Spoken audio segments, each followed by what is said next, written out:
नमस्कार, मैं हूं जल्पा क्षत्रिय और आप देख रहे हो के न्यूज नेशनल। पिछले कई सालों से गुजरात में भाजपा का शासन है। अब आपको याद दिला दे कि गुजरात मॉडल दिखा के ही गुजरात के मुख्य प्रधान देश के प्रधानमंत्री बन गए और पाटीदार अनामत आंदोलन से कोरोना तक भाजपा से नाराज जनता ने आप यानी कि आम आदमी पार्टी का स्वागत किया तो कांग्रेस नेताओं ने भगवा भी अपना लिया। अब 2022 चुनाव की तैयारी में जनता का कहना है कि एक पत्रकार ने इस्तीफा दिया, फिर एक बार अब तो पत्रकारों के राजनीति में आने की प्रथा गुजरात में जिग्नेश मेवानी से शुरू हुई है। अब बात करें तो पश्चिम बंगाल के नतीजों के बाद यूपीए की रचना में ममता का कद बढ़ता दिखा।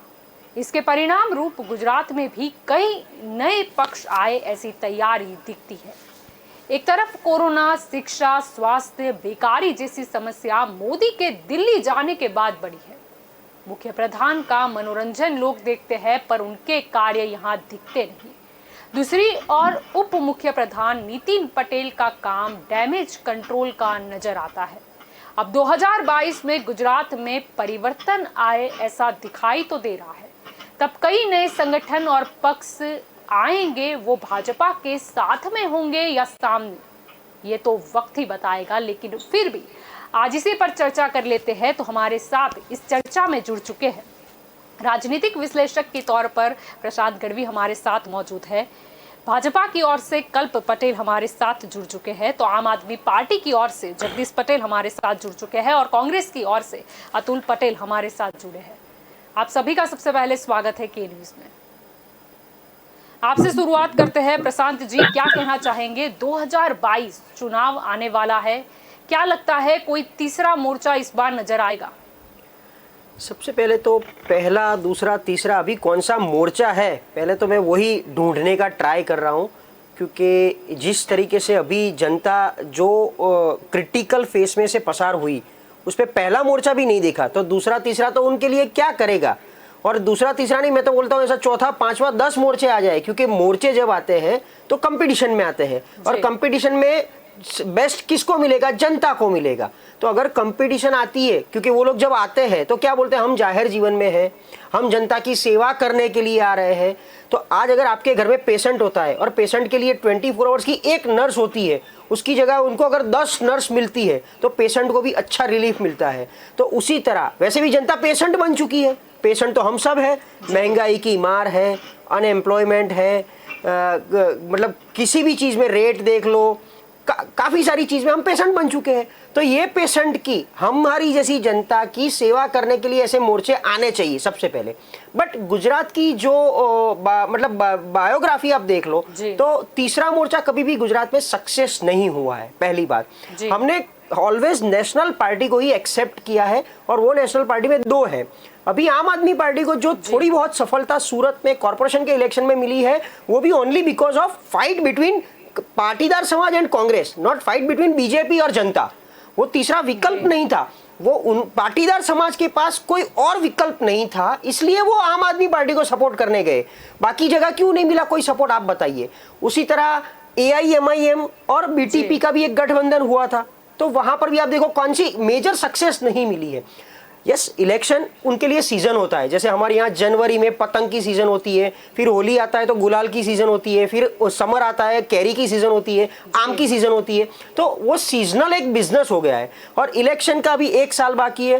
पूरे देश दुनिया की नजर गुजरात पे ज्यादा रहेगी, क्योंकि गुजरात मॉडल को लेके हम हर जगह जा रहे हैं, तो गुजरात क्या फॉलो करेगा वो देखना होता है।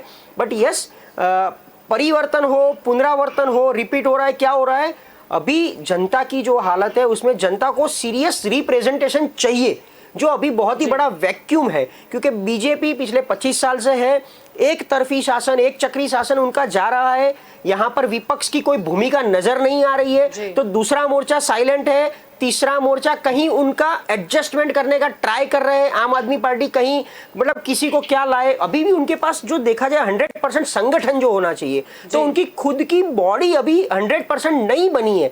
तो कोई भी असेंबली इलेक्शन के लिए एटलीस्ट 50% कॉन्स्टिट्यूएंसी में आप इतने एक्टिव होने चाहिए। ऐसा नहीं कि सिर्फ इलेक्शन लड़ने के लिए फॉर्म भरना है और फॉर्म भर के प्रचार करना है। अगर आप रियल पॉलिटिक्स में हो तो आप कुछ काम भी करके दिखाइए जनता के बीच में। ये कोरोना काल में कौन आया था? ये कोरोना में जनता को रियल मतलब सेंस में जरूर थी, तो कौन सी पॉलिटिकल पार्टी उनके साथ खड़ी थी? तो आप ये ग्रास रूट लेवल के काम में कहीं दिख नहीं रही है और इलेक्शन में मोर्चा आके खड़ा कर दिया, ये कोई क्या बात हुई? तो रियल सेंस में आप पॉलिटिक्स करना चाहते हो तो पॉलिटिक्स करो, क्योंकि अभी जनता भी इतनी जागरूक हो चुकी है कि रियल सेंस में पॉलिटिकल पार्टीज का ऑब्जेक्टिव क्या होना चाहिए, उनका फंक्शन क्या होना चाहिए और पब्लिक का एक्सपेक्टेशन उनके साथ क्या होना चाहिए, वो भी बहुत क्लियर हो चुका है। तो तीसरा नहीं, मैं तो बोल रहा हूँ ऐसे चौथे पांचवें 10 मोर्चे आ जाए हमारे गुजरात के लिए तो अच्छा ही है। जी कल्प जी, आपकी ओर आना चाहूंगी। 2022 का चुनाव आ रहा है। गुजरात तो हालांकि घड़ रहा है भाजपा का, लेकिन फिर भी याद करें, अगर पिछला विधानसभा का चुनाव अगर हम याद करें तो भाजपा को काफी दिक्कत तो हुई थी। अगर इस बार नए जो संगठन है वो भी पार्टी बनकर आ गए या नहीं कोई पार्टी भी आई, तो कहीं ना कहीं भाजपा को कुछ सीटों का लॉस तो हो ही सकता है। सभी पैनलिस्ट मित्रों को मेरा नमस्कार, दर्शक मित्रों को भी मेरा नमस्कार। मैं ये स्पष्ट रूप से कहना चाहता हूँ कि जब भी कोई चुनाव आता है तो भारतीय जनता पार्टी अपनी विकास की विचारधारा और राष्ट्रवाद की विचारधारा एवं केंद्र एवं राज्य सरकार के द्वारा किए गए अनेकविध जन कल्याण के कार्यों को लेकर जनता के बीच में जाती है और अपना रिपोर्ट कार्ड जनता के समक्ष रजू करती है। और मुझे ये कहते हुए बहुत ही आज खुशी और गर्व हो रहा है कि गुजरात की जनता ने पिछले 25 से ज़्यादा वर्षों से भारतीय जनता पार्टी पर विश्वास किया है, भारतीय जनता पार्टी के सुशासन पर विश्वास किया है। और केंद्र की बात करूँ तो पिछली 2 टर्म में प्रधानमंत्री श्री नरेंद्र भाई मोदी के नेतृत्व में देश के करोड़ों नागरिकों ने एक भरोसा जताया। पिछले 10 सालों के यूपीए के शासन में देश में जो निराशा थी, आज देश में उत्साह और विकास का माहौल है। हर देशवासी को लगता है कि आज अगर देश को कोई आगे ले जा सकता है तो सिर्फ एक ही नाम है और एक ही चेहरा है, वो है नरेंद्र भाई मोदी, और एक ही पार्टी है, वो है भारतीय जनता पार्टी। इसलिए 2022 में एक पार्टी नहीं आई या 10 पार्टी नहीं आई है, हम उस पर अपना ध्यान केंद्रित नहीं करते हैं। भारतीय जनता पार्टी अपनी नीति और अपनी रीति से काम करती है। वो जनता के पास जाएगी, अपने किए गए कामों को जनता के समक्ष रखेगी। और मुझे और भी ज़्यादा विश्वास है कि आने वाले कई सालों तक अभी भारतीय जनता पार्टी पर जनता के आशीर्वाद बने रहेंगे और हम भारतीय जनता पार्टी की सरकार गुजरात की जनता की सेवा में अविरत रूप से कार्य करती रहेगी। जी जगदीश जी, आपकी ओर आना चाहूंगी। आम आदमी पार्टी की बात करें तो स्थानीय निकाय चुनाव में तो सूरत में काफी अच्छा स्वागत मिला, लेकिन विधानसभा चुनाव की बात करें तो वो जो विधानसभा है उसको फतेह करना थोड़ा मुश्किल है, क्योंकि सबसे पहले तो आम आदमी पार्टी अभी ही आई है और अभी अगर विधानसभा चुनाव की बात करें तो 1 साल ही बचा है। क्या लगता है, सामने भाजपा है और कांग्रेस है, 2 बड़ी पार्टी।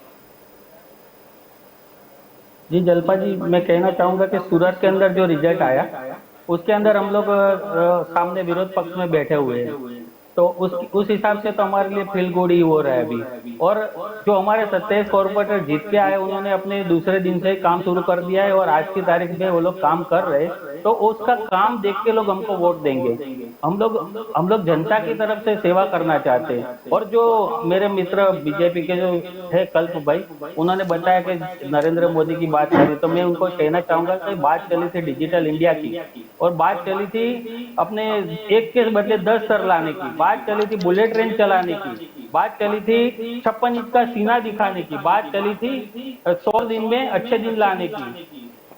मगर आज जनता क्या सुन रही है? जनता सुन रही है केवल मन की बात।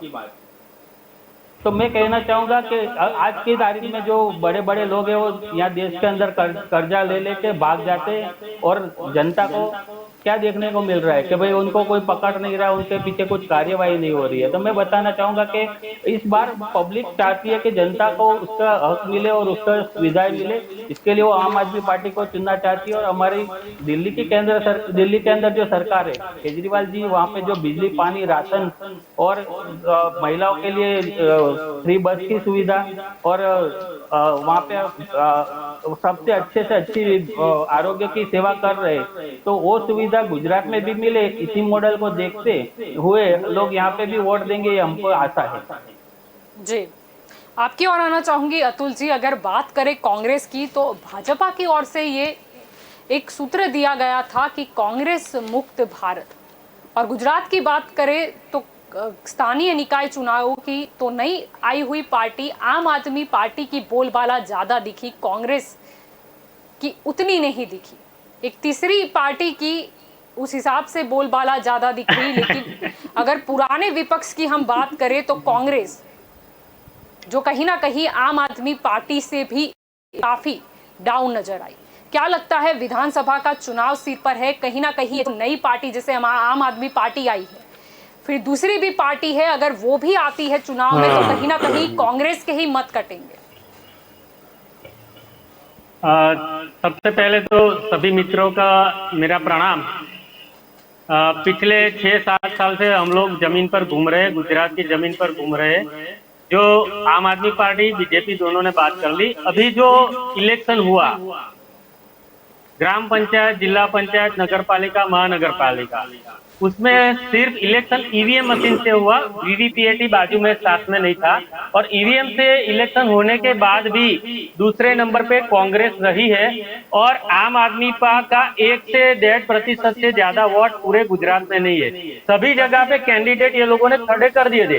सूरत का मामला आप छोड़ दो, एक सूरत की बात करो, उसके सिवा आप कहीं भी जाओ तो आम आदमी पार्टी को कितने प्रतिशत वोट मिले और गांव में कितने प्रतिशत वोट मिले वो भी आपको देखना चाहिए। क्योंकि आप बोल रहे हो आम आदमी ने ऐसा किया वैसा किया, लेकिन सूरत के सिवा कहीं भी, अहमदाबाद देख लो, भावनगर देख लो, गुजरात के गांव एरिया में, अभी खेड़ा जिला में रहता हूँ, आनंद जिला में रहता हूँ, तो यहाँ ये लोगों ने 15-15, सपोज मैं खंभात की बात कर रहा हूँ, खंभात सिटी में 36 कैंडिडेट थे, उसमें से ये लोगों ने 15-20 लोग खड़े रखे थे, उसमें से ज्यादातर लोगों की डिपोजिट गई, एक ही बंदा जीत पाया है 36 में से, समझो।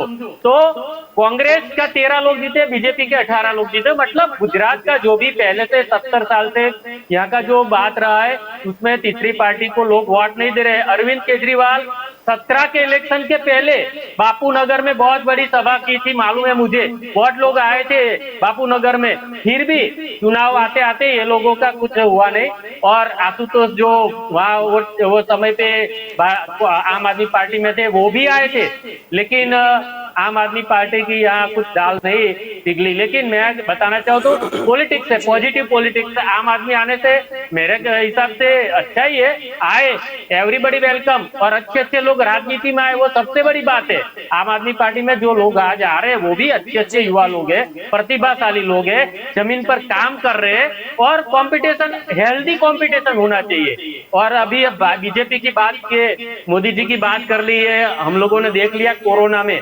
पिछले जो लास्ट दूसरी लहर आई कोरोना की, उसमें ज्यादातर लाखों लोगों की जेब खाली हो गई। मध्यम वर्ग के परिवार, जिसको कोरोना घर में हो गया, उसको प्राइवेट अस्पताल में जाना पड़ा। प्राइवेट अस्पताल का बिल क्या है आपको मालूम है? 50,000 से 3-3 लाख तक ये लोगों ने लूट लिया है। प्राइवेटाइजेशन पूरे गुजरात में कर दिया है मोदी सरकार ने।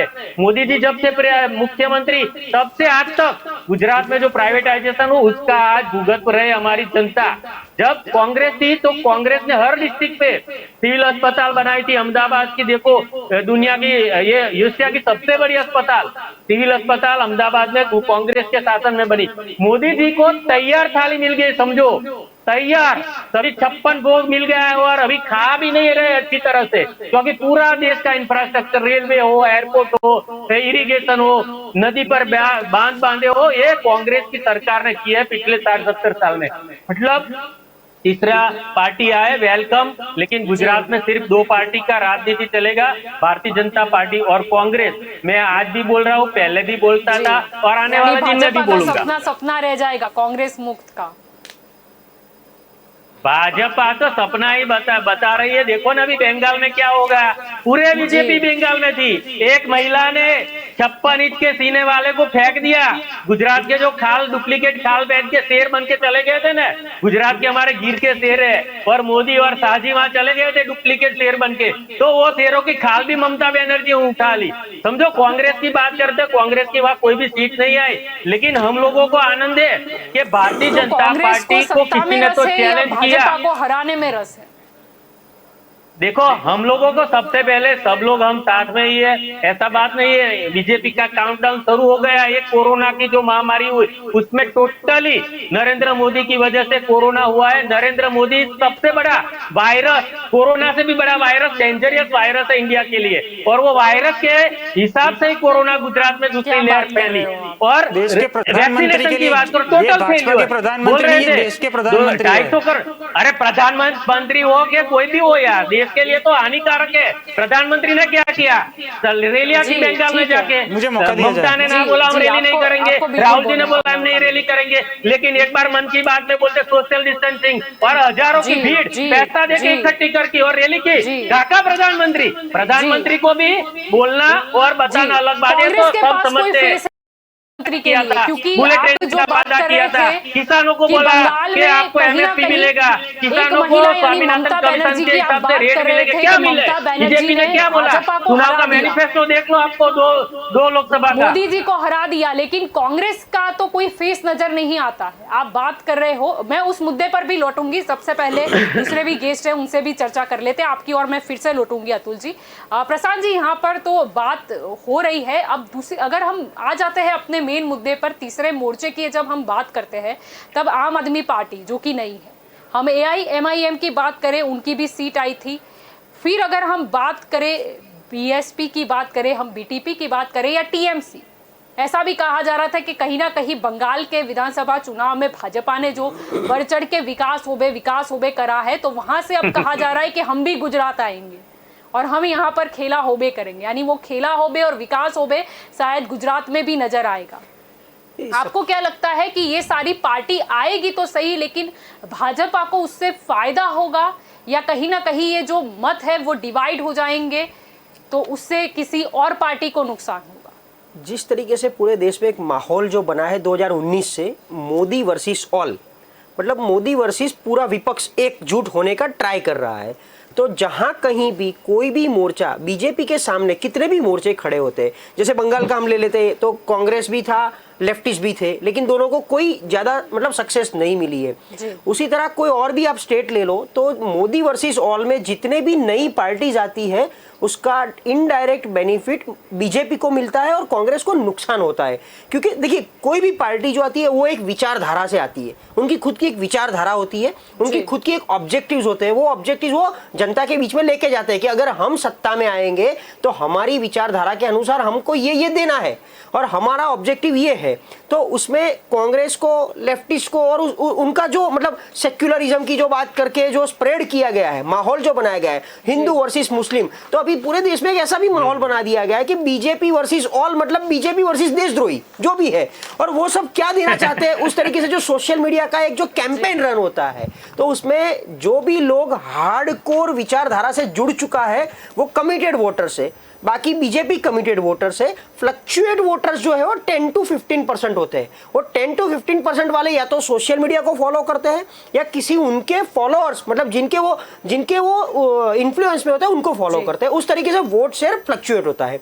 तो तीसरा मोर्चा जो मैं बोल रहा हूँ, एक तो सबसे पहले उनकी विचारधारा क्या है, दूसरा क्या होता है कि जो भी स्टेट्स, अभी हर एक स्टेट्स में हर एक रीजनल पार्टीज को ये एक ऑप्शन मिल चुका है कि हम हमारी रीजन में इतने स्ट्रांग है तो why not to explore in other state. तो जैसे बीजेपी बंगाल में था ही नहीं, 3 MLA थे उनके, बट अभी 3 से वो 75-78 तक पहुंचे। तो TMC को भी ये एक नया एवेन्यूज दिखा कि why can't we go to Gujarat. इस तरह जैसे AIMIM क्या था, गुजरात में कभी नहीं था, फिर भी इस बार कॉर्पोरेशन में आया। जो बीजेपी हैदराबाद में कहीं नहीं थी, आंध्र प्रदेश में कभी कहीं नहीं थी, वो भी कॉर्पोरेशन इलेक्शन में AIMIM के सामने प्रचार करने, और वो भी बड़े बड़े धुरंधर लोग, मतलब अमित शाह भी वहां प्रचार करने गए खुद, मतलब उनकी मिनिस्ट्री पूरी गई। तो अगर बीजेपी पूरे देश में स्प्रेड होने के लिए कॉर्पोरेशन इलेक्शन में भी जा सकती है, जो स्टेट में उनकी प्रेजेंस नहीं है, तो जो स्टेट में जिनकी सरकार चल रही है वो भी अपने स्टेट में असेंबली में क्यों ट्राई नहीं करेगी। तो BTP जैसे अब देख लो, BTP ऑलरेडी यहां से फुटप्रिंट है उसकी, फिर भी कहीं ना कहीं वो प्ले कर रही है, प्ले कार्ड खेल रही है, किसी से गठबंधन करने का ट्राई कर रही है। तो इस बार AIMIM उनके कॉर्पोरेटर आज आ चुके हैं जी। उनके थ्रू असेंबली में गुजरात में भी आएंगे। उसी तरह बीएसपी ऑलरेडी कहीं ना कहीं प्रेजेंट था। जामनगर में आप देखो तो 3 कॉर्पोरेशन की सीट जामनगर में बीएसपी की पिछले 10 साल से आ रही है, इस बार भी वो रिपीट हुई है। तो वो बीएसपी भी इस बार असेंबली में अच्छी तरह ट्राई करेगी। अभी 22 के बाद, और एक आप देख लो तो 22 में मतलब यूपी का भी अगर इलेक्शन है तो यूपी में एसपी बीएसपी उनको कुछ सक्सेस चाहिए, तो उनको भी कहीं ना कहीं वॉल्यूम लेने आना पड़ेगा। तो सब पार्टी भले ट्राई करे, लेकिन गुजरात की जनता ने किसी तीसरे मोर्चे का इम्प्लीमेंटेशन नहीं देखा है, कोई इफेक्ट नहीं देखा है कि वो क्या लेके। वैसे देख लो तो एनसीपी तीसरा मोर्चा कब से प्रेजेंट है, लेकिन NCP is extended arm of Congress. तो कहीं ना कहीं एनसीपी को लोग क्यों फेवर करे, क्यों सपोर्ट करे? जो लोग कांग्रेस को मानना नहीं चाहते हैं वो तीसरे मोर्चे की तौर पे अगर एनसीपी को देखे, लेकिन एनसीपी तो कहीं ना कहीं कांग्रेस में बैठने वाली है। उसी तरह आम आदमी पार्टी का खुद का एक विचारधारा, दिल्ली मॉडल लेके आना एक अच्छी बात है कि दिल्ली में आपने ये किया, कुछ अच्छा किया होगा। तो दिल्ली मॉडल गुजरात में कैसे चलेगा, आप कैसे देना चाहते हो? तो सिर्फ मतलब संगठन बढ़ाओ, अपनी पॉपुलेशन बढ़ाओ इन टर्म्स ऑफ कार्यकर, वो फेवर नहीं करता है ग्राउंड लेवल पे। मेरा स्ट्रेट अवे मैं जैसे कांग्रेस को बोलता हूं कि प्रशांत किशोर को आप स्ट्रेटेजिस्ट में देखते हो, अभी जिसको यहाँ की भूगोल पता नहीं है, जिसको यहाँ का मेंटालिटी पता नहीं है, जिसको यहाँ की पब्लिक को क्या चाहिए वो पता नहीं, उनको आप करोड़ों रुपया दे के एज अ स्ट्रेटेजिस्ट लाते हो। तो वो स्ट्रेटेजिस्ट क्या सिर्फ पेपर का होता है? उसके लिए स्टेटिस्टिक्स चाहिए, पिछले 10, 20, 25 साल का आपका फुटवर्क, फुटप्रिंट दोनों चाहिए कि ग्राउंड लेवल पे जनता का एक्सपेक्टेशन क्या है। पिछले 5 साल में जो इनकम्बेंसी की बात कर रहे हो और जो एंटी इनकम्बेंसी की हम बात कर रहे हैं, उसमें कहां गैप आ रहा है, क्या क्या चाह रहा है, ये सब कैलकुलेशन करना होता है। सिर्फ लड़ने के लिए मत लड़ो। अगर आपको राजनीति करनी है तो एटलीस्ट 5 to 10 ईयर्स, मिनिमम 5 से 10 साल तो आप ग्राउंड वर्क करो। हर एक जगह पर अपनी जो विचारधारा है उसको फैलाने में, या तो पहले सबसे पहले तो आप सरकार की जो बुराई हो रही है या तो सरकार जो काम कर रहे है उसमें कोई एरर आ रही है, उसको दिखाने में पहले सफल बनो कि सरकार ये जो काम करी वो अच्छी नहीं कर रही है। 5-10 साल तो ऐसे ही प्रैक्टिस करनी होती है। ऐसा नहीं कि इलेक्शन आया, फॉर्म भर दिया, चुनाव लड़ लिया, हार गए तो वापस चले गए, मतलब फिर कभी दिखे ही नहीं 5 साल तक। 2017 में कम से कम 15 parties apart from BJP and Congress, 15 party ने इलेक्शन लड़े थे। कहीं ना कहीं कुछ सक्सेस मिली थी। तब तो पाटीदार समाज का भी आंदोलन हुआ था। तो वो सब आजकल कहाँ है? पिछले 5 साल में हमने कहीं नहीं देखा है। हमारा विपक्ष हमको नहीं दिख रहा है ग्राउंड पे, तो बाकी पार्टीज क्यों दिखेगी? तो तीसरा मोर्चा का एक्सेप्टेंस जो आना है वो गुजरात में चांसेस आर वेरी लेस। बाकी सब जगह पर क्या होता है? कम्युनल होता है। हमारे यहाँ जो वोट शेयर जो बढ़ चुका है, आप देखिए तो अराउंड 70% हमारे यहाँ ओबीसी की पॉपुलेशन है आउट ऑफ 100। ये 6.5 करोड़ का अगर मैं ब्रेकअप दूं आपको तो 70% ओबीसी है। बाकी जो मतलब माइनॉरिटीज जो है और पाटीदार समाज, ये सबको मिला के अगर आप देखें तो बाकी जगह पर क्या होता है? मुस्लिम, लघुमती जिसको बोलते हैं, माइनॉरिटीज बोलते हैं, SC ST बोलते हैं, तो अकॉर्डिंगली वो वोट शेयर बढ़ जाता है। इसीलिए वहां रीजनल पार्टी भी कम्युनिटी के हिसाब से बनती है और वो रीजनल के उनकी कम्युनिटी के लिए वो पार्टी बनती है। तो गुजरात में ये पॉसिबल नहीं है कम्युनल बनाना, इसीलिए गुजरात में तीसरा मोर्चा कभी सक्सेस नहीं होता है। जी बिल्कुल। तो दंगल देश का में अभी हम चर्चा कर रहे हैं कि गुजरात में अगर तीसरा मोर्चा आता भी है तो वो भाजपा के साथ में होगा या सामने होगा। वक्त हो चला है एक कॉमर्शियल ब्रेक का। ब्रेक के बाद हम फिर लौटेंगे और इस चर्चा को हम आगे बढ़ाएंगे।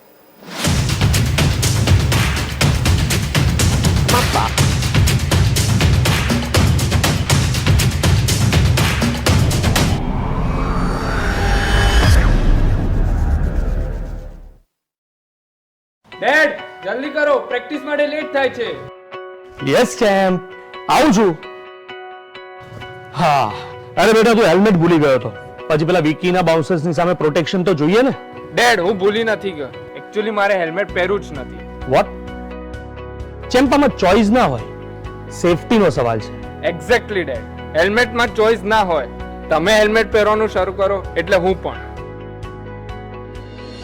હેલ્મેટ એ સુરક્ષા છે, એનો કોઈ વિકલ્પ નથી. વાહન ચલાવતી વખતે હેલ્મેટ પહેરો. આપણી સુરક્ષા આપણા હાથમાં. ટ્રાફિક વિભાગ દ્વારા જનજાગૃતિ માટે પ્રસ્તુત.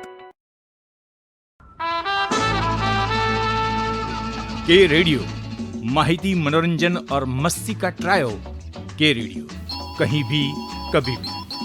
दिन हो मंगलमय से लेकर गुजरा हुआ जमाना तक का सफर. के रेडियो आप सुन रहे हो के रेडियो. जल्द शुरू हो रहा है के न्यूज की सुरीली भेंट के रेडियो। आप सुन रहे हो के रेडियो, कहीं भी कभी भी। आप हमें डाउनलोड कर सकते हैं, लाइक कीजिए, कमेंट कीजिए, सब्सक्राइब कीजिए और सुनिए के रेडियो, कहीं भी कभी भी। मैं हूँ आपकी आज जलपा। रे रे रे रे मारी सवार, ये गाना सुना ही होगा आपने। चलो सुबह हो गई, मस्ती की कश्ती, दिन का सफर सुहाना, एक शहर एक नजर, जनवाणी, सुनहरी दोपहरी, ये शाम मस्तानी, ढल गया दिन, नगमों की बारात, गुजरा हुआ जमाना, फिर वही रात है, मनोरंजन, माहिती और मस्ती के साथ। आप सुन रहे हो के रेडियो, कहीं भी कभी भी।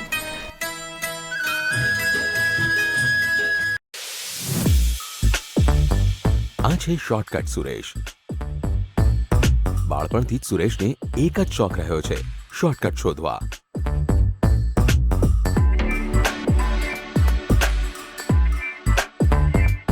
ઉંમરની સાથે સુરેશના શોર્ટકટ પણ મોટા થતા ગયા. આજે સુરેશે નક્કી કર્યું કે રોંગ સાઈડ લઈને એ 3 કિલોમીટરના અંતરને 2.5 કિલોમીટરનું કરી નાખશે. 1/2 કિલોમીટર બચાવવાના ચક્કરમાં સુરેશે આખી જિંદગી ગુમાવી. સુરક્ષાનો કોઈ શોર્ટકટ હોતો નથી. આપણી સુરક્ષા આપણા હાથમાં. ટ્રાફિક વિભાગ દ્વારા જનજાગૃતિ માટે પ્રસ્તુત.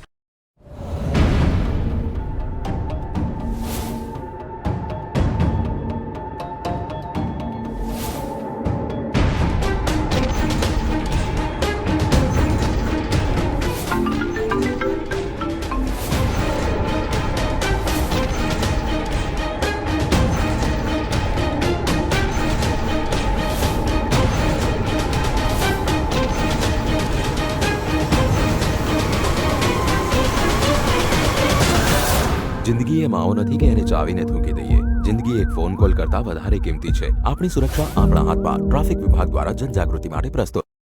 ચોટી નથી ગયું, સ્ટેન્ડ બાય.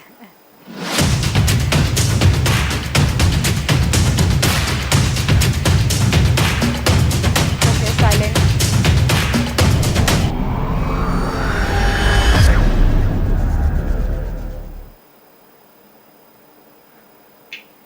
Welcome back. आप देख रहे हो दंगल देश का। अब इस चर्चा को हम आगे बढ़ाते हैं। बात चल रही है कि गुजरात में अगर तीसरा मोर्चा आता है तो वो भाजपा के साथ में होगा या सामने। इस चर्चा में अब हमारे साथ जुड़ चुके हैं करणी सेना की ओर से महेंद्र सिंह राठौड़ हमारे साथ जुड़े हैं। सबसे पहले स्वागत है आपका के न्यूज़ में। क्या कहना चाहोगे महेंद्र सिंह जी? यहाँ पर बात हो रही है कि गुजरात में जो राजकीय दंगल है उसमें शायद 2022 के इलेक्शन में तीसरे मोर्चे का दबदबा रह सकता है। मैं आपसे पूछना चाहूंगी, क्या करणी सेना इस बार चुनाव में कहीं नजर आएगी? मैडम, मैं विशेष तौर पे बोलूँगा कि मजबूरी का नाम महात्मा गांधी पिछले डिस्कस में मैंने बताया था मैडम। हाल समझ लो आज 25 साल के ऊपर भाजपा का शासन गुजरात में चल रहा है, लेकिन कुछ न कुछ अंश पे मोदी जी जाने के बाद बहुत कुछ सिस्टम में बदलाव आया है। देखो, समय अनुसार लोगों की सोच में ही बदलाव आता है। यहाँ सवाल भाजपा का नहीं है। जब पहले भाजपा बनी थी तो कुछ नीतियाँ थी, मैं देश नहीं बिकने दूंगा। 2014 से के बाद 125 करोड़, में केवल भी गुजरात की बात नहीं कर रहा हूँ मैडम, 125 करोड़ जनता ने मोदी जी ने जो बोला ना वो माना। नोटबंदी की, नोटबंदी में मैडम इतना बढ़िया सपोर्ट दिया, विरोध पक्ष उस समय बहुत थे, फिर भी पब्लिक ने बहुत सालों के बाद एक नेता हुआ है कि पब्लिक उसकी बात पे भरोसा कर रही है। लेकिन नोटबंदी में कौन सा काला धन, कौन से बड़ा स्टैम्प बार आया, बॉर्डर पे क्या चल रहा है, क्या आतंकवादी, लेकिन वो जो पैसा जो पकड़ने के लिए नोटबंदी की गई मैडम, मानो कश्मीर का बहुत सारे प्लस पॉइंट भी है मैडम। कश्मीर में पथराव कम हो गया, वो बहुत सारी, लेकिन उसकी वजह से मैडम छोटा सा नुकसान सुई की वजह से तलवार खाना तो आदमी पसंद नहीं करेगा ना। यदि काम सुई से चल रहा है तो तलवार खाना पसंद नहीं करेगा। लोगों ने ऐसा कुछ बार ऊपर से जहां यहाँ कुछ समस्या होती है ना, आपदा होती है ना, तो अपने पॉलिटिकल नेता लोग ऐसे हो गए ना, उसमें भी अवसर ढूंढते हैं। वो नोटबंदी का मतलब 2 नंबर का पैसा पहले 20% हुआ, फिर 30% हुआ, लास्ट जब बाकी था पीरियड बढ़ाया गया, यानी कमाने का अवसर जो मिला मैडम, आप यकीन नहीं मानोगे, अभी वो ब्लैक धन, काला धन छुपाने के लिए और काला धन पैदा हो गया। ये समस्या प्रैक्टिकल है। उसके बाद जो मैडम हुआ कि चलो CAE NRC बहुत बढ़िया बढ़िया मुद्दे, यानी मोदी जी का भरोसा पूरा है। अभी हम करनी सेना स्लोगन लेके आएंगे मैडम, अभी जो हमारे साथ तो पीड़ा हो रही है, हमारे जैसे कितने सामाजिक संगठन हो गए। बल तो हम करनी सेना 70 साल के बाद आए, क्योंकि अब हमको लगा कि हमको आना पड़ेगा। हमने राजा रजवाड़े इसके लिए दिए थे कि राम राज्य आएगा। अभी तो रावण राज से ही बुरी हालत है, क्योंकि रावण के अंदर कुछ नीतियां थी, मर्यादा थी। रावण कौन है? ये मर्यादा मोदी जी से विरोध नहीं है, ना भाजपा से है, किसी व्यक्ति की वजह से मैडम, मोदी जी की वजह से कोई विरोध नहीं है मैडम। लेकिन यहाँ की जो लास्ट में 4-5 साल में जो पॉलिसी हो गई है ना मैडम, मैं प्रैक्टिकल में एक आम आदमी हूँ बेटम, आम आदमी की तरह घूम के देख लो मैडम। अब लास्ट में कोरोना इतना दयालु है, कोरोना ने टोटल पिक्चर ओपन कर दिया है, दूध का दूध पानी का पानी कर दिया है मैडम। कोरोना के अंदर मैं आपको बताऊं मैडम, आपके भी रिलेटिव मेरे भी रिलेटिव लोगों ने तो बाल निकालने का कम दिया, बाकी 70% बाल निकल टकले घूमते। गुजरात में ये हालत, इतने मरे हैं, आंकड़ा छुपाया गया, केसों के आंकड़े अपने मुताबिक बताए गए। चलो पब्लिक चले, देश की अच्छा के लिए कर रहे हैं ना, कोई बात नहीं। लेकिन जब इंजेक्शनों की कालाबाजारी शुरू हो गई मैडम, 1 साल का टाइम था, 1 साल का टाइम, 1 साल कोरोना ने टाइम दिया, WHO ने वार्निंग दी थी मैडम। उसके अंदर इलेक्शन आ रहा था मैडम, इलेक्शनों के अंदर इतने अपने तल्लीन हो गए, क्योंकि इलेक्शन भी एक माहौल, एक त्योहार है, इतने तल्लीन हो गए कि पहले कोरोना जो था मैडम वो शहर तक था, वो गांव पहुंचाने में समृद्धि प्रगति गांव में पहुंचाने में हो गए। उसके बाद जो कालाबाजारी जो हुई मैडम इंजेक्शनों की, जिस तरह से हॉस्पिटलों मैडम, तो सरकार अपने गृह मंत्री क्या कर रहे हैं गुजरात का मैडम, लाखों इंजेक्शनों की कालाबाजारी मैडम, 25,000 30,000 50,000 रुपए ब्लैक, और वो भी सरकारी तंत्र के बीच में, और तो भी सरकार एक्टिव नहीं है। कितने कालाबाजारी को पकड़े? जो डॉक्टर ने, कुछ डॉक्टर की बात करता हूं मैडम, इतने बड़े बड़े बिल बनाए मैडम, छोटे आदमी के लिए 5 लाख से लेकर 25 लाख रुपए तक के बिल बनाए, लेकिन सरकार की वो माफिया डॉक्टर जो कुछ परसेंटेज है उस पर पकड़ नहीं है, न कालाबाजारी में पकड़े मैडम। टोटल अभी जो मैडम अभी सरकार की बात की जाए, भाजपा के जो स्थानिक नेता है उनसे रोष है, क्योंकि कोरोना काल में जो भी हमने दृश्य देखे, जो लोगों को परेशानी हुई, उसकी वजह से ये रोष आपका सामने मैडम। वो लेकिन पकड़ना काम तो सरकार का है ना मैडम। फिर भी अगर जैसे कि करनी सेना है, वो मेरा सवाल स्पष्ट है कि चुनाव में नजर आएगी या फिर कहीं ना कहीं और किसी पार्टी के साथ में नजर आएगी? मैडम अभी जिस तरह से परेशानी उठ रही है मैडम, तो राजकारण हर को आता है मैडम। पहले होता था राजनीति, अब राजकारण हो रहा है, लेकिन मजबूरी आएगी मैडम, करनी सेना जरूर आएगी। जी कल्प जी, यहाँ पर बात हो रही थी गुजरात के तीसरे मोर्चे की। भाजपा की बात करें तो उन्होंने स्लोगन दिया था कांग्रेस मुक्त का। चलो कांग्रेस को चलो आप मान भी लेते हैं कि आप कहीं ना कहीं उनके वोट काट लोगे, लेकिन कहीं ना कहीं ये भी भाजपा को ध्यान रखना होगा कि तीसरे अगर मोर्चा आया और उसने पैर जमा लिए तो आज नहीं तो अगले इलेक्शन में वो भाजपा को ही भारी पड़ना है। और कुछ एंटी इनकम्बेंसी भी है, इतने सालों से भाजपा की सरकार रही है, कोरोना काल सबसे कपरा काल भी यही रहा है। इसमें भी जो दृश्य हमें देखने को मिले थे, शमशान में वेटिंग, बेड्स की कमी होना, काफी सारी दिक्कतें थी। कहीं ना कहीं उस सब चीजों का रोष भी 2022 के इलेक्शन में नजर आ सकता है और कुछ नई पार्टी भी नजर आ सकती है। जी जलपा जी, शुक्रिया मुझे मौका देने के लिए। सभी पैनलिस्टों ने अपनी बात रखी है, मैं आपसे रिक्वेस्ट करूंगा कि मुझे भी सही समय दिया जाए अपनी बात रखने के लिए। मैं पहले आऊंगा अतुल भाई की बात पे। कांग्रेस की सबसे बड़ी दिक्कत यह है कि चुनाव में उनकी हार का स्वीकार करने की जगह है वो हर बार अपनी हार का ठिकरा ईवीएम पे फोड़ता है। अतुल भाई ने अपनी बात की शुरुआत ईवीएम से की, तो मैं तो कांग्रेस से पहले कहना चाहूँगा, अगर आपको गुजरात में आगे आना है, सीटें बढ़ानी है, तो ईवीएम को दोष देना छोड़िए, जनता के बीच में जाइए और जनता के काम कीजिए, जनता के सवाल उठाइए, तो शायद जनता कुछ आप पे विश्वास कर पाएगी। उन्होंने प्रधानमंत्री के लिए कुछ शब्दों का उपयोग किया। मैं ये कहना चाहता हूं कि आज प्रधानमंत्री श्री नरेंद्र मोदी के नेतृत्व में देश में 22 करोड़ से ज्यादा वैक्सीन राज्यों को मुफ्त में दिए गए हैं और आज से 21 करोड़ लोगों का वैक्सीनेशन भी अभी तक हो गया है। और मैं आम आदमी पार्टी की बात करूं तो वो बता रहे थे कि उन्होंने सूरत में 27 सीटें जीती और उन्हें लग रहा है कि हम गुजरात में बहुत ही अच्छा प्रदर्शन करेंगे। और उन्होंने ये बताया कि भारतीय जनता पार्टी की सरकार ने केंद्र में और राज्य में कुछ काम ही नहीं किए, इसलिए आगामी चुनावों में गुजरात की जनता आम आदमी पार्टी पे भरोसा करेगी। तो मैं उनको जवाब देना चाहता हूँ कि भाई, आम आदमी पार्टी ने स्थानीय निकाय चुनाव में 4500 से भी ज़्यादा सीटों पे चुनाव लड़ा था, उसमें से उनको 27 सीटें मिली है और उनकी 99% से ज़्यादा सीटों पे तो उनकी जमानत भी जब्त हो गई है। और बात रही हमारे प्रधानमंत्री जी के कामकाज की और उनके 56 इंच के सीने की, तो मैं आपको बता दूं कि यही भारतीय जनता पार्टी की सरकार है कि मोदी साहब के प्रधानमंत्री बनने के बाद आज आतंकवादी कांप रहे हैं, कश्मीर के बाहर उनका पैर रखना नामुमकिन हो चुका है। भारतीय जनता पार्टी की नरेंद्र भाई की सरकार ने एयर स्ट्राइक और सर्जिकल स्ट्राइक करके आतंकवादियों को मुंह तोड़ जवाब दिया है और आज पाकिस्तान पूरे विश्व में आइसोलेट हो चुका है। आज ये डिबेट तीसरे मोर्चे पे है, तो मैं यही कहूँगा कि हम हमारे किए गए कामों को लेकर जनता के पास जाएंगे। हमें पूरा भरोसा है कि जनता हम पे विश्वास करेगी। और अभी चंद महीनों पहले ही गुजरात में एक व्यापक चुनाव हुए हैं, स्थानिक स्वराज्य के चुनाव हुए हैं। उस चुनाव में भारतीय जनता पार्टी को 57% वोट मिले हैं और हम 2019 की साल से उससे कंपेयर करें तो 2019 में हमें 42% वोट गुजरात में मिले थे, वो बढ़कर 57% हुए हैं। तो भारतीय जनता पार्टी पे तो जनता ने विश्वास किया है और जनता को आज लगता है कि दूसरी लहर जो थी वो कहीं ना कहीं ये स्थानीय निकाय चुनाव है उसके बाद नजर आई थी। मैं उसका भी जवाब आपको दे रहा हूं। वो इफेक्ट, शायद आपका समीकरण कुछ गलत हो सकता है अगर हम दूसरी लहर को ले मैं ये स्वीकार करता हूं कि अचानक केसों की बढ़ोतरी के होने के कारण गुजरात में भी कई जगहों पे अव्यवस्था हुई थी और सिर्फ गुजरात में नहीं मैडम जी, पूरे देश में व्यवस्था हुई थी। अतुल भाई तो अभी ऐसे बात कर रहे थे कि जैसे पूरी दुनिया में अभी कोरोना सिर्फ गुजरात में ही है। उनकी महाराष्ट्र में उनकी सरकार है, वहाँ पे उनका हाल देखिए।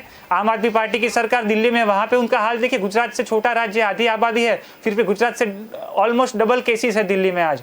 यानी मैं कोरोना पे राजनीति की बात नहीं करूंगा। मैं ये कहना चाहता हूँ कि हर एक राज्य सरकार ने अपनी तरह से पूरे प्रयास किए हैं, उसमें हमें राजनीति नहीं करनी चाहिए। मैं ये कहना चाहता हूँ कि आप अगर राजनीति करेंगे, अतुल भाई गुजरात सरकार की कामगिरी पे 5 प्रश्न उठाएंगे तो मैं भी यहाँ पे आके महाराष्ट्र की कामगिरी पे 25 प्रश्न उठाऊंगा। तो इस बात का मुझे बात पूरी करने दीजिए अतुल भाई प्लीज। प्लीज आप बाद में बोलिए।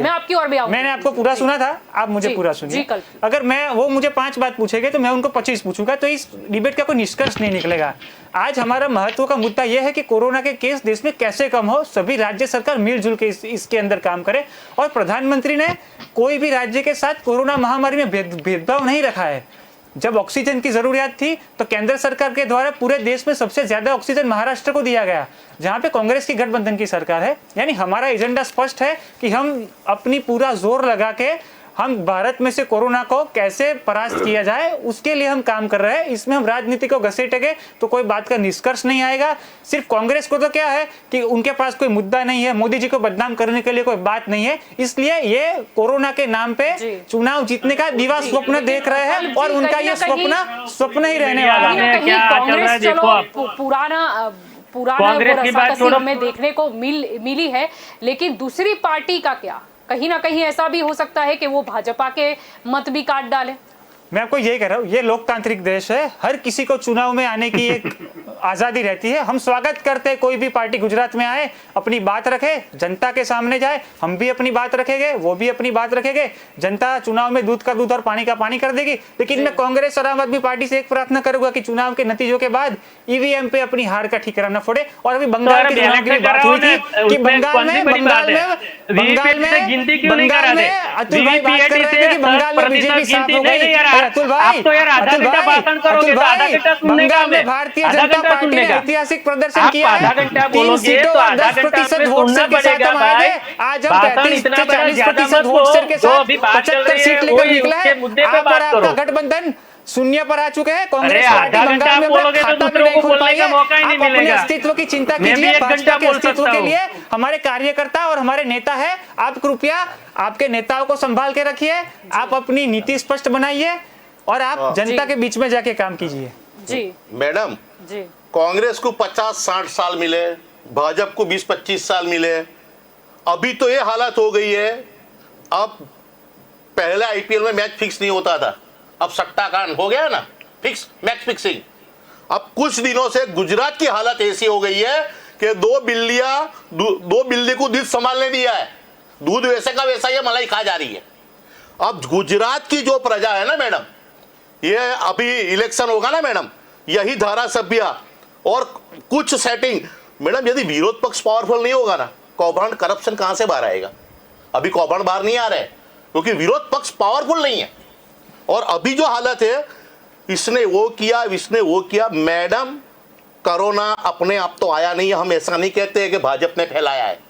जब स्टार्टिंग के अंदर लॉकडाउन लगा ना, तब गुजराती में मोर बोला बोल व्हाट्सएप, यानी लोगों को लोग खुद सरकार को कोऑपरेट कर रहे थे।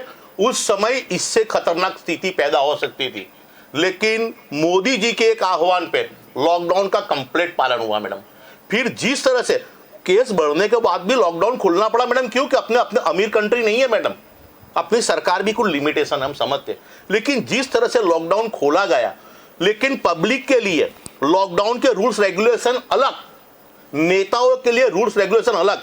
मैडम, लोकशाही है, सबके लिए नियम सरखे होते, पैरामीटर सरखे होते मैडम। लाखों की रैलियां हुई, कोई पालन नहीं हुआ। कि जब दोहरी नीति नजर आती है तो कहीं ना कहीं वो विपक्ष की मैडम, मेरे साथी मित्र मेरे बहुत पुराने, क्योंकि मैंने भी मैडम संघ का आदमी हूँ, मैंने भी बहुत काम किया है मैडम। आज की परिस्थिति में यदि क्षत्रिय हूं ना, तो न्याय की बात यदि करूं ना मैडम, लास्ट दिनों के अंदर मेरे भाई एक चीज इनको माननी पड़ेगी मैडम। कुछ दिनों के से ऐसा हो गया मैडम, मेरा छोटा सा मास्क नीचे उतर गया ना मैडम, मेरे को 1000 रुपया पेनल्टी हो जाएगी। उनको टारगेट दे दिया है, कसूबी करी ने 25 मेमा 50 मेमा फाड़ के लाओ, कुछ भी करके। और नेताओं की जब रैली होती है, मैं सैकड़ों केस बताऊं मैडम, नेताओं पे कोई, अभी मोडेरा में मैच हुआ मैडम, कोई सोशल डिस्टेंस का पालन नहीं। क्यों ऐसा? ये पब्लिक है, सब कुछ जानती है, पब्लिक न्याय चाहती है मैडम। भाजपा ने, हम तो मोदी जी पे भरोसा करते हैं मैडम, वो और उनकी नीयत पे कोई डाउट नहीं है। इस बार मैडम इसी तरह से चला, मोदी जी आपसे कोई बैर नहीं, लेकिन सत्ता वालों अब आपकी खैर नहीं, पब्लिक मूड बना चुकी है। जी जगदीश जी, आपकी और लौटना चाहूंगी। यहाँ पर बात की जा रही है अगर गुजरात की, तो भाजपा और कांग्रेस, इनका स्पष्ट कहना था कि वो दोनों को हमने दूध का कटोरा थमा दिया है, कहीं ना कहीं तीसरे मोर्चे की आवश्यकता है, ऐसा इनडायरेक्टली महेंद्र सिंह जी का कहना है। आम आदमी पार्टी कितनी नजर आएगी? जी जलपा जी, इस बार तो ये चुनाव बहुत रसप्रद होने वाला है, क्योंकि देखिए जनता है वो भाजपा से भी परेशान है और कांग्रेस से भी परेशान है। तो उनके पास अब तक क्या ऑप्शन नहीं था कि उनकी बात को वो कहाँ रखे। जो चुस्त बीजेपी वाला है वो कांग्रेस में नहीं जाना चाहता, और कांग्रेस वाला तो सोच रहा है कि मैं बीजेपी में जाऊं नहीं, तो उसके लिए अपने को ऑप्शन मिल गया है। और जनता चाहती है कि भाई अभी जगदीश जी, आपको लगता है जैसे ये स्थानीय निकाय चुनाव थे, वो तो चलो केजरीवाल जी के दम पर जीत गए, जैसे भाजपा में अभी भी भाजपा की सरकार नहीं है, वो मोदी सरकार ही है। और यहाँ पर भी हम सुन चुके हैं कि गुजरात की भी बात हो तो याद मोदी जी ही आते हैं, यानी कहीं ना कहीं आपको भी वो स्ट्रॉन्ग फेस की जरूरत पड़ेगी। और अगर आप आते हो चुनाव में, जीतो हारो वो सेकंड बात है, लेकिन आपको भी ध्यान रखना होगा कि कौन से बड़े नेता या फिर विधायक का फेस या फिर मुख्य प्रधान की भी तैयारी आपको रखनी ही पड़ेगी सेफ साइड में। भले ही चुनौती दिखे कि हम जीतेंगे ना जीतेंगे एक भी सीट, लेकिन फिर भी तो ऐसी कोई तैयारी है आम आदमी पार्टी की? जलपा जी, बहुत सारी तैयारी हो चुकी है और हमारे अंदर विश्वास रखते हुए बहुत सारे अच्छे लोग भी जुड़ रहे हैं। आजकल एक चर्चा भी चल रही है कि ईश्वरदान गढ़वी जी हमारे अंदर जुड़ रहे हैं। तो ये सब चेहरे हमको हमारा काम देख के आ रहे हैं, हमारे ऊपर विश्वास करके आ रहे हैं, ईमानदार पार्टी सोच के ये लोग हमारे से जुड़ रहे हैं। वो तो वक्त ही बताएगा आगे क्या होता है। लेकिन मैडम, ये जो दो पार्टी है उनके काम से हम लोग, ये जनता बहुत परेशान हो चुकी है, इसीलिए जनता चाहती है कि ये तीसरा विकल्प आए और ये सत्ता संभाले। और जो दिल्ली में जो सेवाएं, लेकिन स्थानीय निकाय चुनाव में तो जगदीश जी ये कहा गया कि कहीं ना कहीं आप आम आदमी पार्टी जो आई है वो भाजपा की ही बी टीम है और कहीं ना कहीं कांग्रेस के मत काटने के लिए ही आई है, क्योंकि जितनी सीटों का ज्यादातर नुकसान हुआ है वो भाजपा की नहीं लेकिन कांग्रेस की ही हुआ है। और सूरत की भी बात करें तो वही लोग थे जो भाजपा को वोट नहीं देना चाहते थे, क्योंकि पाटीदार समाज की पुरानी नाराजगी रही है। मैडम, मैं एक बात कहना चाहूंगा। जी, मैं आपकी ओर भी आऊंगी। जी, जी जगदीश जी। जलपा जी, इस बार जो एक बार हमने पैर रखा है उसमें हमको 27 कॉर्पोरेटर मिले और आज की तारीख में वो 27 कॉर्पोरेटर देखिए, आज के दिन वो देखिए को खाड़ी के अंदर, सूरत के अंदर खाड़ी का प्रॉब्लम है। हर बरसात के अंदर खाड़ी के अंदर प्रॉब्लम आता है, पानी आ जाता है, बाढ़ आ जाती है, तो वहाँ पे सफाई करने के लिए म्यूनसिपालिटी में कोई भी कर्मचारी नहीं जा रहा है। तो हमारे 27 कॉर्पोरेटर वहाँ अपने समर्थकों के झूठ बोल रहे हैं लाइव टेलीविजन पर। आम आदमी पार्टी के नेता लाइव टीवी पर झूठ बोल रहे हैं। मैडम भूत गया पलित आया, ऐसा काम नहीं करना है। मैं अभी आपको वीडियो दे सकता हूँ, कल जी बीच में बस आज ही न्यूज़पेपर में भी आया है, आज चैनल ने भी चला है, वहाँ पे कॉर्पोरेशन की टीम हाजिर थी और कॉर्पोरेशन की बोट में ही उन्होंने बैठ के ये फोटो सेशन करवाया है। और आप क्या जनता के काम की बात करते हो? आपके कॉर्पोरेटर अंदर फोटो सेशन के लिए लड़ते हैं। आपकी एक महिला कॉर्पोरेटर ने आपके दूसरे कॉर्पोरेटर को धुतकार के वहाँ से भगा दिया था। आपका काम सिर्फ फोटोग्राफी करके, एक ही काम है, मोदी का विरोध करो और भाजपा को हराओ। लेकिन ये आपका स्वप्न कभी सिद्ध नहीं होने वाला है आम आदमी पार्टी का। दिल्ली की जनता आज भी चौराहे पे आपके 15 लाख सीसीटीवी ढूंढ रही है। 2014 से आप 5000 मोहल्ला क्लिनिक देने की बात कर रहे हैं, आपके मोहल्ला क्लिनिक बंद हो रहे हैं। हम सुन लेंगे, मैडम मैं एक ही चीज कहना चाहूंगा, मैं आपकी और भी लौटूंगी। अतुल जी मैं अब आपकी और आना चाहूंगी जी। जगदीश जी मैं आपको भी मौका दूंगी, आपकी और भी समय रहा तो बिल्कुल आएंगे। अतुल जी, यहाँ पर बात हो रही है, घूम फिर के भाजपा की भी बात आती है कांग्रेस के ऊपर, और अगर हम बात करें तीसरे मोर्चे की तो कहीं ना कहीं अभी भाजपा सत्ता में है, यानी खतरा कांग्रेस को शायद ज्यादा है, क्योंकि विपक्ष वो शायद सत्ता में ना आ पाए कि कहीं ना कहीं विपक्ष का जो नाम है वो भी बचा के रखना है कांग्रेस को। सबसे पहले भी हमने किया, अभी भी बोल रहा हूँ कि गुजरात की जो पब्लिक है, गुजरात की जो जनता है, वो कभी भी तीसरे मोर्चे को स्वीकार करती नहीं है। कितनी भी मेहनत करो अभी कम पड़ेगी, टाइम लगेगा, ऐसा नहीं बोलता हूँ मैं कोई भविष्यवेत्ता नहीं हूँ, लेकिन 10-15 साल जमीन पर काम करना पड़ता है। कोई भी पॉलिटिकल पार्टी को स्टेट लेवल पे आना है, सत्ता में आना है। तो अभी जो बात कही कि कांग्रेस 25 साल से गुजरात में नहीं है, कांग्रेस को तो आप डांट ही नहीं सकते, क्योंकि 25 साल में हमें मिला तो हम क्या काम करेंगे, विपक्ष में है अभी।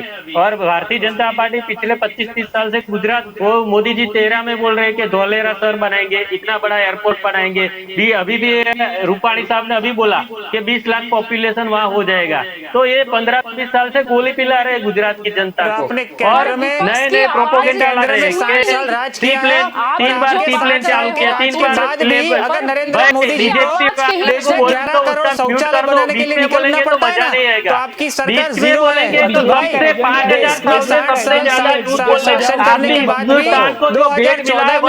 सदी में प्रधानमंत्री का देश में शौचालय बनाने निकलना पड़ता है ना, तो आपकी सरकार में जीरो मार के जीरो। हमारे प्रधानमंत्री झूठ बोलने वाला हिस्ट्री लिखे ले जाएगी। यदि कोई तुलसीदास जैसा लेखक बनेगा तो कभी बनेगा बड़ा रामायण। अभी मैं पत्थर डालते जाइए, नरेंद्र भाई उसी आभार मानता हूँ, महेंद्र सिंह जी राठौर का आभार मानता हूँ। 250 सीटों से 40 सीटों पर राज्य बता दिया, जनता के बीच में जाइए, मोदी जी को करने की वजह रावण बोल दिया, 40 की भी 20 हो जाएगी। 2024 के चुनाव में रावण बोल दिया गुजरात की जनता ने तो आपको दरकिनार कर दिया है। सैल्यूट में बताओ, हिम्मत बताई है राजनीति में से आज कांग्रेस की मुक्ति हो चुकी है। रावण भी बोल दिया डिबेट में, वो भी हिंदी चैनल में। फिर सिर्फ एक ही काम है, अरे नीति की बात नरेंद्र मोदी का विरोध करना और भाजपा का विरोध करना, और आपके पास कोई मुद्दा ही मोदी जी नहीं ने है। क्या बताया, ठीक है, चलो कांग्रेस के पास क्या रणनीति, चलो ठीक है अतुल जी मुद्दे पर आ जाते हैं। यहाँ पर तीसरे मोर्चे की जब बात होती है उसको बोलो बीच में मत तो बोले, दूसरे बीच में मोर्चे की बोलेंगे जब ना तो मैं बात बोलने आए अभी तो दे, बीच गुजरात में नहीं में बोलना कांग्रेस है, चाहिए। क्योंकि विपक्ष के तौर पर वो नजर आती बीच है, में नहीं तो बोलेगा कहीं ना तो कहीं डिबेट आपको होगी, भी नहीं तो अपनी डिबेट में विपक्ष की मजा नहीं कुर्सी आएगा। बचानी होगी, कोई रणनीति है आगे, मेरी बात सुन क्योंकि लो, जब भी कांग्रेस को हार मिलती है, जब भी कांग्रेस को हार मिलती है तब होता है कि नहीं कुछ ना कुछ संगठन में हमको बदलाव नजर आएगा, लेकिन अभी भी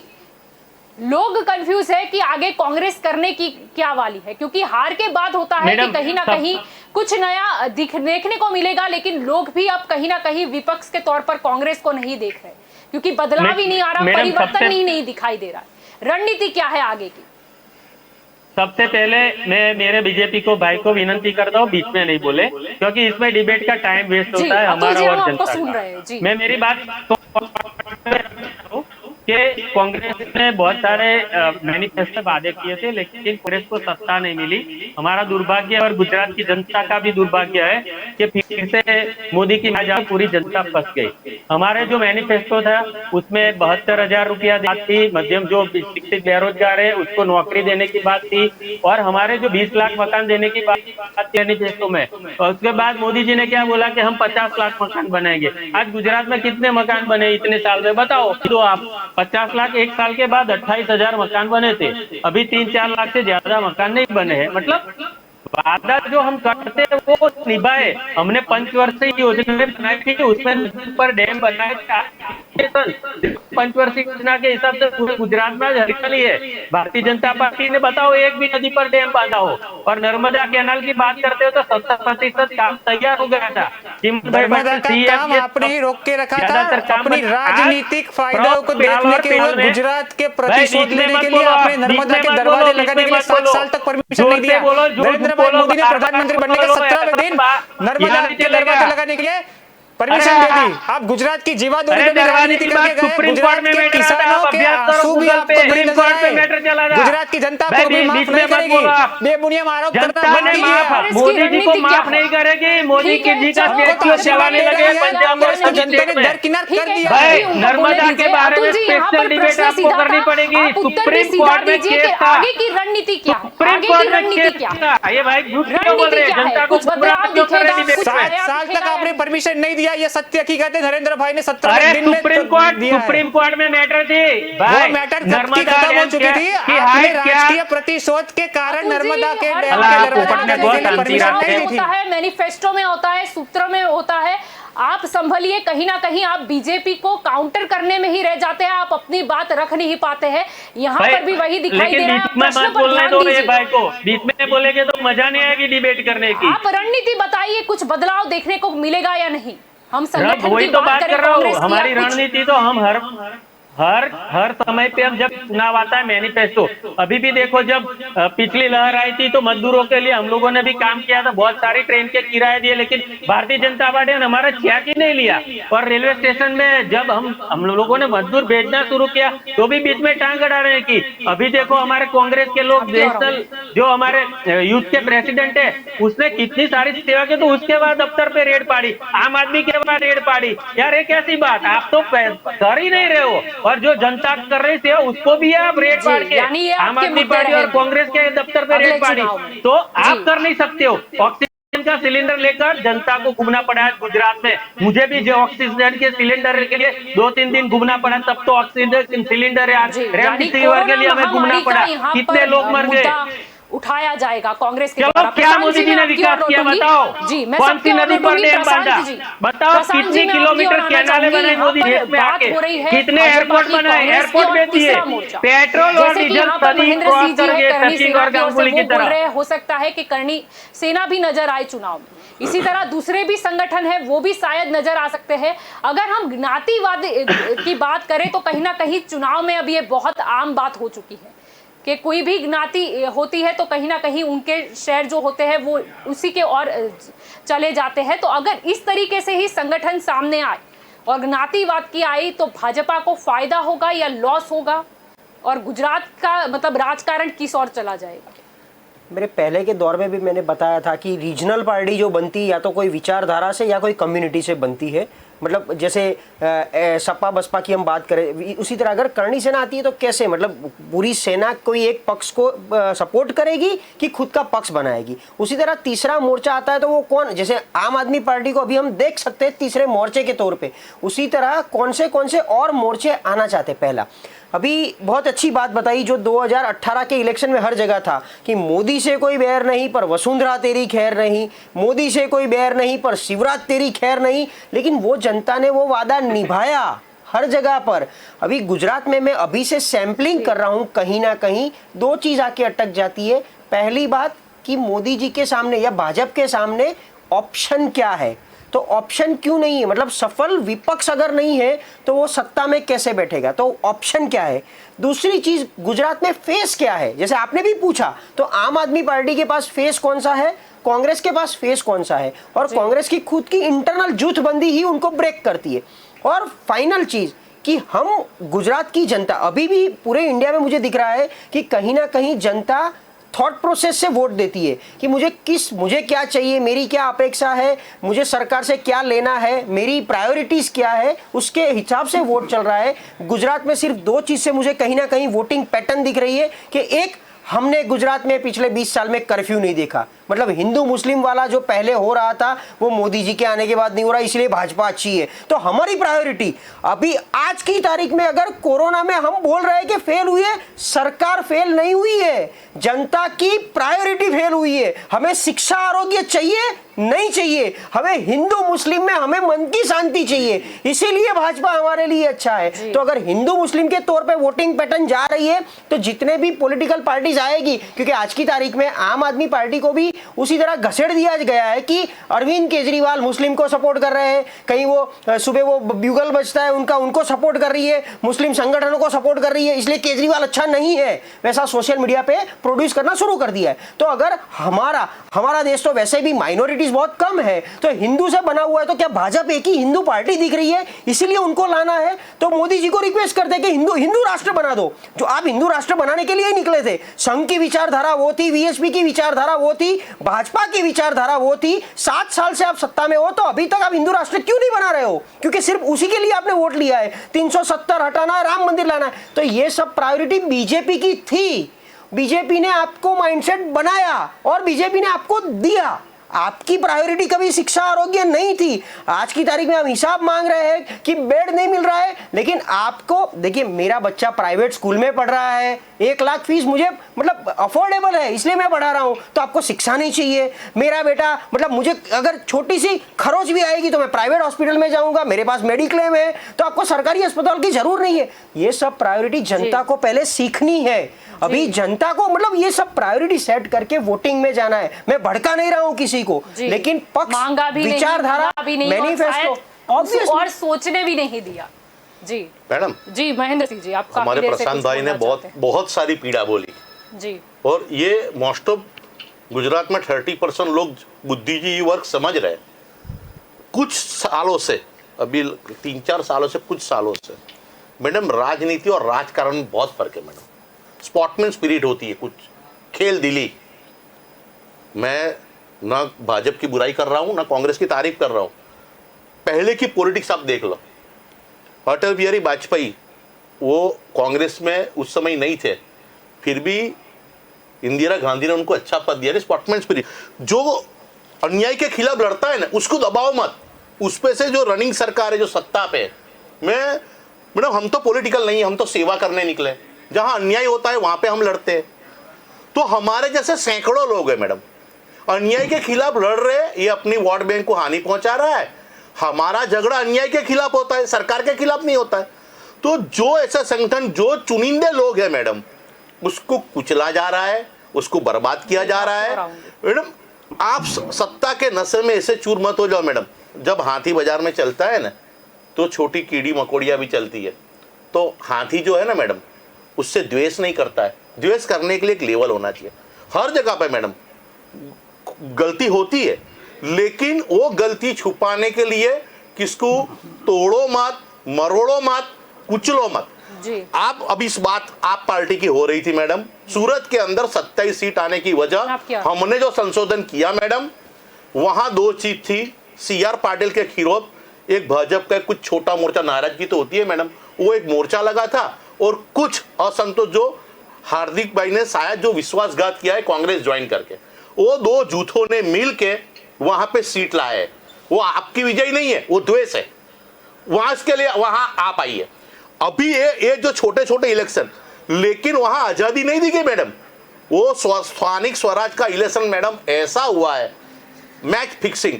मैं अभी 2022 में मैं चुनाव आयोग से और सत्ता में मेरे मोदी जी से आग्रह करता हूं, भाजपा के अंदर आपकी नीति, आपकी नैतिकता पे कोई डाउट नहीं है, लेकिन गुजरात की हालत के मुताबिक या टीम, अभी हमने अभी कोई पक्ष तय नहीं किया है मैडम। हमारे भी बहुत सारी सवाल होते होंगे, हमने कोई पक्ष नहीं किया, लेकिन हमारे पे जो आप बीती हो रही है मैडम, सत्य का नशे में चूर, छोटे आदमी से बात नहीं करनी, उसको क्या पूछना है। तो मैडम मैं ये जानना चाहता हूं, 2022 में क्या स्थानिक स्वराज में जैसी मैच फिक्सिंग थी, क्या 2022 का ऐसा कुछ गिनती है जो कॉन्फिडेंस से, जो ओवर कॉन्फिडेंस से, जिस तरह से न्याय मांगने वाले को कुचला जा रहा है? बहुत ही कल्प जी यहाँ पर आपकी ओर आएंगे। सवाल भी आपको ही पूछा है, क्या मैच फिक्सिंग होती है या भाजपा ही तैयार करती है तीसरे मोर्चे को कि कांग्रेस के मत काट डालो और नई पार्टी है तो भाजपा से कंपटीशन का तो सवाल ही नहीं होता?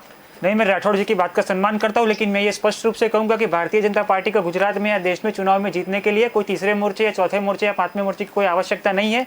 भारतीय जनता पार्टी अपने नेतृत्व और अपने काम को लेकर जनता के समक्ष जाएगी। और एक और बात मैं इसमें जोड़ना चाहूँगा, प्रशांत भाई ने अभी बात किया शिक्षा और आरोग्य, तो उन्होंने मुझे अच्छा लगा ये बात की। मैं उनको कहना चाहूँगा कि देश की आज़ादी के बाद 2014 तक पूरे देश में 30,000 मेडिकल की सीटें थी, वो पिछले 7 साल में प्रधानमंत्री जी ने 32,000 सीटें उसमें बढ़ाई है। यानी आज़ादी के बाद के 60 साल में 32,000 और ये 6 साल में 32,000। इसलिए हमारी जो नीति है हम इसको बढ़ा रहे हैं। और दूसरी बात शिक्षा की, तो देश में 33 साल के बाद नई शिक्षा नीति का अमल प्रधानमंत्री श्री नरेंद्र भाई मोदी की राज्य में आज हो रहा है। और मैं तीसरे मोर्चे की बात पे अपनी बात पूर्ण करूंगा। कोरोना काल में कहीं ना कहीं आरोग्य और शिक्षा की आपकी जो नीति थी उसमें जो मतलब देखते हैं कि ऑनलाइन शिक्षा का भी मुद्दा क्या रहा। हम 10वीं की बात करें या 12वीं बोर्ड की एग्जाम बात करें, उसमें भी स्टूडेंट काफी परेशान नजर आए और स्टूडेंट परेशान थे तो उनके पेरेंट्स भी परेशान थे। यानी कहीं ना कहीं आरोग्य और शिक्षा है उस पर जो कोरोना भारी पड़ गया वो कहीं ना कहीं बीजेपी को नड़ेगा। मैं ये क्लोजिंग नोट में कहना चाहूँगा, अगर तीसरे मोर्चे पर डिबेट हुई है तो मैं ये कह रहा हूँ, जब कोई भी मतदाता वोट डालने के लिए जाता है तो सिर्फ एक बात उसके माइंड में लेकर नहीं जाता है कि कोरोना था, ये हुआ तो हम भाजपा को वोट नहीं देंगे। उसको अगर अव्यवस्था हुई है तो हम भी मानते हैं कि कुछ केसों में अव्यवस्था हुई है, लेकिन सरकार ने पूरी अच्छी तरह से कामगिरी करने का प्रयास किया है। मतदार जब वोट डालने के लिए निकलता है तो वो पूर्ण परिप्रेक्ष्य देखता है कि किसके शासन में राज्य में शांति है, किसके शासन में राज्य में हम ठीक से धंधा रोजगार कर पाते हैं, किसके शासन में सुरक्षा परिवार को महसूस होती है, किसके शासन में सरकार शांति से और शांति प्रिय वातावरण में कार्य करती है। ये सब देखता है पूरा देश और राज्य की जनता। और राज्य की जनता ने भाजपा के शासन में देखा है और मुझे पूरा भरोसा है कि आगामी चुनावों में अगर तीसरा मोर्चा आए तो आए, चौथा भी आए। हमने तो मोदी के खिलाफ 24 पार्टियों को भी इकट्ठा होते हुए देखा है और हम उसमें लड़े भी हैं और इस पे भी हम खरे उतरेंगे। और मैं आखिर में एक बात छोटी सी कह दूंगा कि कोरोना महामारी वैश्विक महामारी थी। जिस देश की जिनका इंफ्रास्ट्रक्चर हमारे से बहुत आगे था उन्होंने भी कोरोना में बहुत ही तकलीफ महसूस की है और उन्होंने भी अपने देशवासियों को खोया है। तो मैंने भी अपने स्वजनों को खोया है। ऐसा नहीं है कि हमने भाजपा के कार्यकर्ता के किसी को कोई मौत नहीं होती कोरोना में, ये सबको छूता है कोरोना। मैंने भी अपने स्वजन गुमाए हैं। ये राजनीति का विषय नहीं है। हम सब साथ में मिलकर काम करें। हर राजनीतिक पार्टी कोरोना के खिलाफ साथ में आए। चुनाव के वक्त हम राजनीति कर लेंगे। आप हम पे आरोप लगा लेना, हम भी आप पे बात कर लेंगे, लेकिन मैं आप सबसे रिक्वेस्ट करता हूं कि ये कोरोना महामारी पे राजनीति ना हो। हम सब साथ में काम करें और चुनाव के वक्त हम राजनीति कर लेंगे। जी ठीक है। जगदीश जी, आपसे आखिरी सवाल यही रहेगा, जब तीसरे मोर्चे की बात हो रही है तो आम आदमी पार्टी को तैयारी तो जो है वो अभी से स्टार्ट कर देनी पड़ेगी, क्योंकि कार्यकर्ताओं की संख्या भी उतनी अहम रखती है चुनाव में, क्योंकि प्रचार की भी आवश्यकता काफी होती है। जलपा जी, हमारी पार्टी ने चुनाव आए कि नहीं आए पर प्रजा की सेवा करने का काम तो बहुत दिनों से चालू कर दिया है और हम लोग प्रजा से जुड़े हुए हैं, उनसे काम कर रहे हैं। सिविल की बात हो कि 16 सिविल की बात हो, सभी जगह पे हमारे कार्यकर्ता काम कर रहे हैं। और जब ये चेहरे की बात हुई तो मैं भी ये कहना चाहूंगा कि जो 2000 अपने ये रूपाणी जी वाला चुनाव हुआ अगले 5 साल पहले, तो वहाँ पे भी बीजेपी के पास भी कोई चेहरा नहीं था। रूपाणी जी तो तब चेहरा थे ही नहीं। तो कहने का मतलब ये है कि चेहरे की बात जो चलिए तो हमारे पास भी चेहरा आ जाएगा। और सबसे बड़ा चेहरा अभी आज की तारीख में हमारे पास गोपाल इटालिया जी है। और कहना चाहूंगा कि हमारे पार्टी, आप देख लीजिए कि मोदी जी जब सत्ता में आए थे तो सबको एक आस थी कि मोदी जी सत्ता में आएंगे तो 35 रुपए में पेट्रोल मिलेगा। और वहाँ यहाँ पे पाकिस्तान अगर कुछ चूचा करेगा तो 1 सर के बदले 10 सर ला के देंगे। पर मोंघवारी जो एक बढ़ी है, अभी तक 50% जितनी मोंघवारी बढ़ी है वो कम हो जाएगी, उसके बदले 50% और बढ़ गई है। तो जो मोदी जी से उम्मीद थी वो कहीं ना कहीं फेल हो गई है। और प्रजा ने अब मन बना लिया है कि न कांग्रेस न भाजपा, अब सिर्फ आम आदमी पार्टी को वोट देगी। जी अतुल जी, मैं आपकी ओर आना चाहूंगी। मेरा आखिरी सवाल भी आपसे यही होगा कि भाजपा की बात करें तो भाजपा का तो उखड़ रहा है ये और कांग्रेस की बात करें तो अभी तो नई नई पार्टी भी आ रही है, तो कहीं ना कहीं देखा ज्यादातर यही जाता है कि कांग्रेस के जब मत कट रहे हैं और कांग्रेस में भी लोग परिवर्तन की उम्मीद लिए बैठे हैं कि संगठन से लेके हर चीज में शायद बदलाव हो और कांग्रेस भी विपक्ष की भूमिका में नजर आए और कोई भी लोगों की परेशानी हो सबसे पहले कांग्रेस अगर विपक्ष के तौर पर है तो कांग्रेस दिखे ग्राउंड पर। देखो 2017 में बीजेपी को 25 साल बाद 2 अंकों में हमको लाने में सफलता मिली थी और चुनाव के बाद क्या हुआ सब पूरे हिंद मालूम है, खरीद फरोख्त की बात है ऐसे, लेकिन भारतीय जनता स्वाभाविक है कि गुजरात के अंदर कांग्रेस परिस्थिति अपनी सरकार बना सकती है। तो 22 के लिए हम लोगों का संगठन पूरे गुजरात में चालू हो गया है। समझो अभी इलेक्शन का माहौल, कोरोना का माहौल है तो हम घूम नहीं सकते, लेकिन फिर भी हमारा संगठन पूरे गुजरात के पूरे गांव-गांव तक है फैला हुआ। आज कोई जाए नहीं जाए तो भी 34% वोट कांग्रेस को मिलते हैं। हम थोड़ी ज्यादा मेहनत करेंगे, दूसरी पार्टी के तो ज्यादा मेहनत करने में और मजा आएगी और ज्यादा मेहनत करके इस बार हम पड़ेंगे बीजेपी को हरा के ही रहेंगे। जी बिल्कुल, आप सभी इस चर्चा में जुड़े इसीलिए आपका शुक्रिया। तो दंगल देश का में आज का हमारा मुद्दा था कि कोरोना महामारी के बीच गुजरात में जब राजकीय दंगल की शुरुआत हो चुकी है, तीसरा मोर्चा अगर आता है तो वो भाजपा के साथ में होगा या सामने, वो तो वक्त ही बताएगा। पहले भी कई पार्टी आई है लेकिन हमने देखा है कि गुजरात में कभी भी जनता ने तीसरे मोर्चे का इतना स्वागत नहीं किया है। शंकर सिंह की हम बात करें या बात करें हम केशु भाई की, लेकिन कभी भी तीसरे मोर्चे को इतनी सफलता नहीं मिली। लेकिन कहीं ना कहीं मतों का ध्रुवीकरण हो जाता है और ज्यादातर तो देखा यही गया है कि भाजपा को फायदा हुआ है, क्योंकि मत जो कटते हैं वो कांग्रेस के कटते हुए ज्यादा नजर आते हैं, वो स्थानीय निकाय चुनाव हो या फिर कई दूसरे मुद्दे की हम बात कर ले या दूसरे चुनावों की हम बात कर ले तो वहां पर भी। लेकिन भाजपा को तैयारी तो बिल्कुल रखनी ही होगी, क्योंकि ऐसा भाजपा भी अभी नहीं सोचती कि तीसरा मोर्चा उनके लिए डेंजर होगा या नहीं। वो स्वागत करती है कि चलो लोकशाही का देश है, जिसको आना आए। लेकिन सही बात तो ये है कि भले ही ऐसा बोला जाए लेकिन कहीं ना कहीं खुद की जो कुर्सी होती है वो बचानी भी इतनी जरूरी होती है। टीएमसी की अगर हम बात करें, पश्चिम बंगाल में जो नजर आया, भाजपा आज खुश हो रही है कि ठीक है हम जो सीट थी उससे हम 75 से ज्यादा सीट ले आए, तो वो ध्यान उन्हें गुजरात में भी रखना होगा कि उनकी जितनी सीट है, सत्ता का सवाल नहीं है, सवाल सीटों का है।